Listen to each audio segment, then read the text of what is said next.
Kris Archie Sequeppendegelmuk from Teskin. Hello everyone, my name is Kris Archie, and I'm really thrilled to be here with a room full of folks who care about moving wealth, all kinds of wealth, not just the dollar kind, but wealth of talent and time.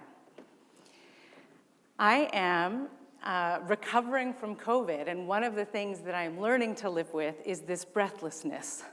Not just because all of you are so lovely and generous, but because my lungs and my talking and my breathing are still learning how to work together again.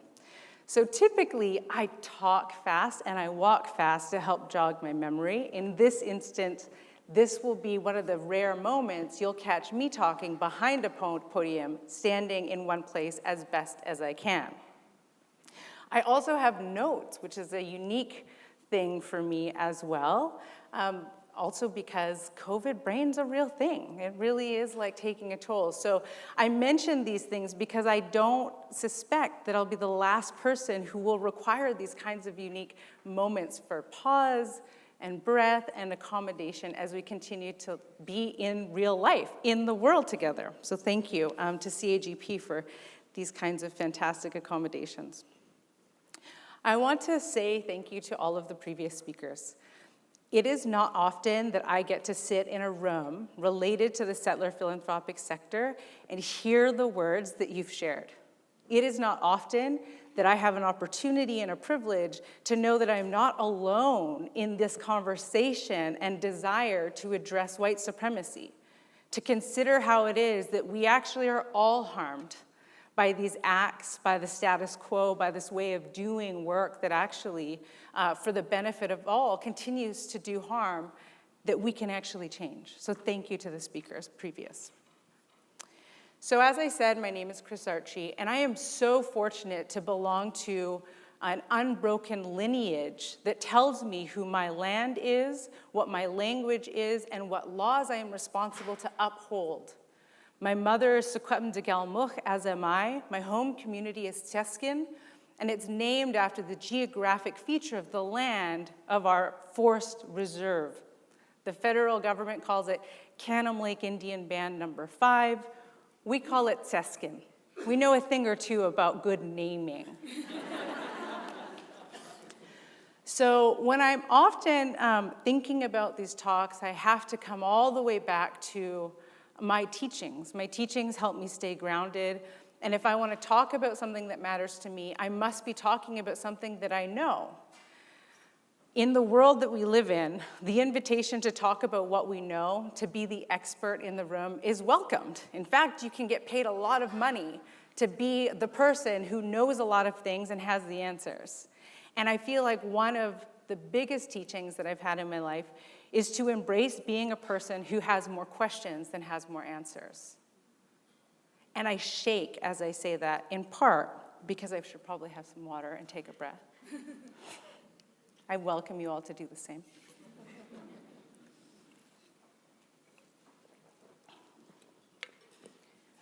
I shake when I say that in part because the world that we live in, the world of patriarchy and white supremacy and a whole range of isms, tells us that if we don't know, that we're doing something wrong.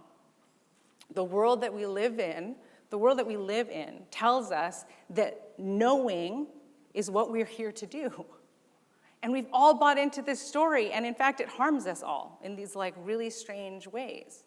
The world that we live in also takes this wisdom of our body, the feelings and the sensations that we have, and repeatedly denies or dismisses the wisdom as it bubbles up. How many of you here in the last couple of days have had an experience of anxiety or discomfort hanging out with a bunch of unmasked people? I have. How many of you, as you were traveling or preparing, had feelings of discomfort about leaving home, about the latest news of monkeypox, about a possible new COVID variant? Yeah, look around the room. We're not alone in these fears, and yet we live in a world that denies and dismisses the wisdom of our body. We also live in a world that says if you want to get anything done, you have to do it yourself and you have to do it yesterday. How many of you have that feeling? You're like, I have a to-do list, and instead I'm sitting here, but I want to be answering my emails, but I'm sitting here, and everyone else wants to be answering emails too. Do you have that list somewhere of the things that you were supposed to do tomorrow? Raise your hand. Yes. Yeah, Gordon's like, I got like 10 lists. So here's the thing. Living in a world that prioritizes knowing, denying how we feel, and acting, it harms us all. So here's an invitation. It comes from one of my teachings. Before I get there, I'm going to ask you to close your eyes for just a moment. Remember the first time in your life, you were probably a child, when you questioned someone in your life who has power and authority. And I want you to remember asking them a question that you probably knew you shouldn't ask, and what happened in that moment. What was the look on probably the adult's face? How did it feel in your little body to question power and authority? Okay, hold on to that.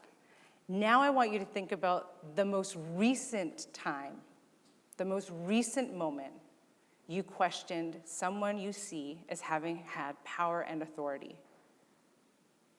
What do they look like? What was the look on their face? How did it feel in your body to do that? Okay, open your eyes. So here's where my teachings come in.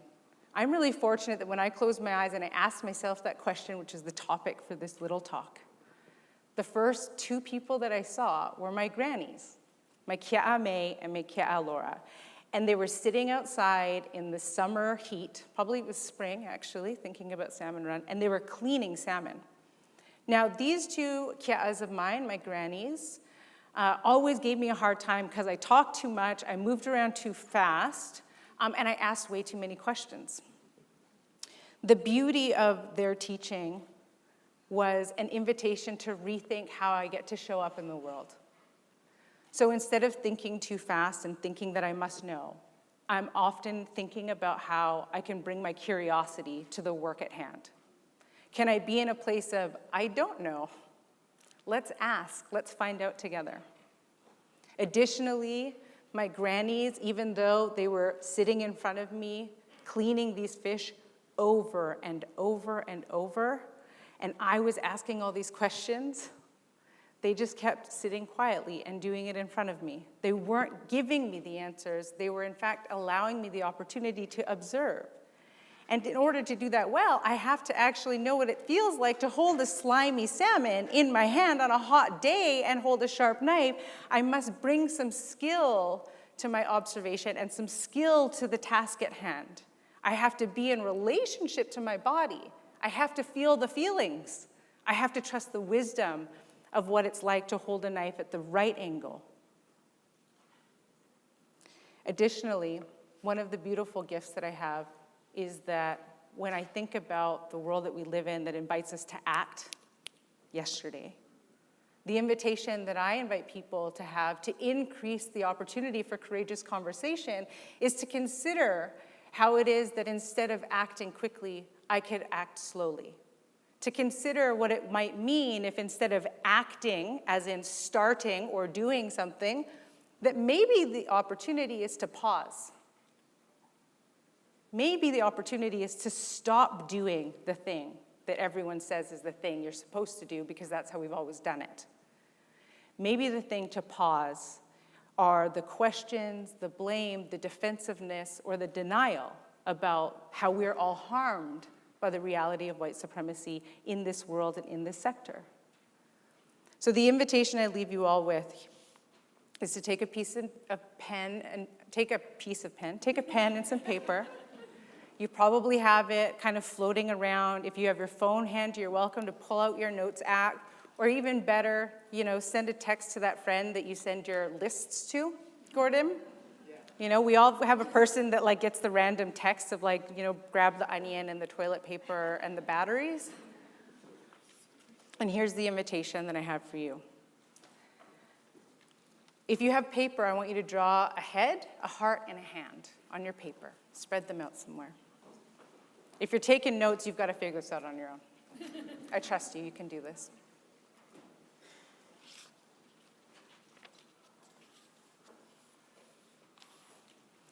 What I'm sharing with you is an opportunity to take a moment for reflection.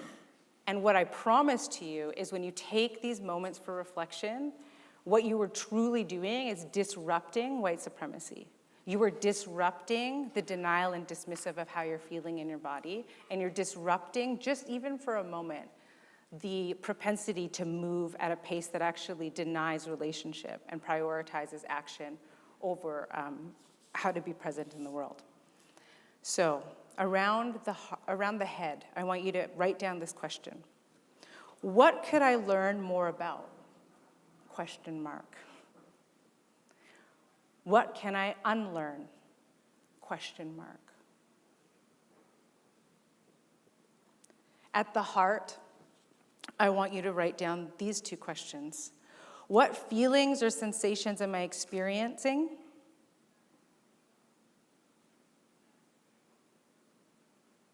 Some of you are slow typers, I can tell. And the second question is, and what wisdom do these feelings and sensations offer me? And then to hands. How might I stop, pause, or start in accordance to this new wisdom? This gift to you is a small process called Head, Heart, Hands. We use this in our organization. We use this at the board. You can ask Susan and Paul. They'll attest to knowing all about Head, Heart, Hands. The invitation is actually to recognize that there is an opportunity when we take the time to align with our thinking and curiosity, our feelings and sensations and our actions, that we can behave in more aligned ways. And in fact, to everyone else's words earlier, it helps make it possible that we can truly transform a sector to be one that is moving much faster toward the arc of justice than the one that we are currently living in. So, to close, I just want to take a moment to also give thanks, deep and sincere thanks to all of you who are here. But I want you also to take a moment to give thanks to the people in your life who make it possible for you to be here. The people who help make sure there's food in the fridge, the people who are driving you places, sending you notes, cheering you on. For me, it's my husband who happens to be here today. It's also my fur baby, Pepperoni, who's a puppy.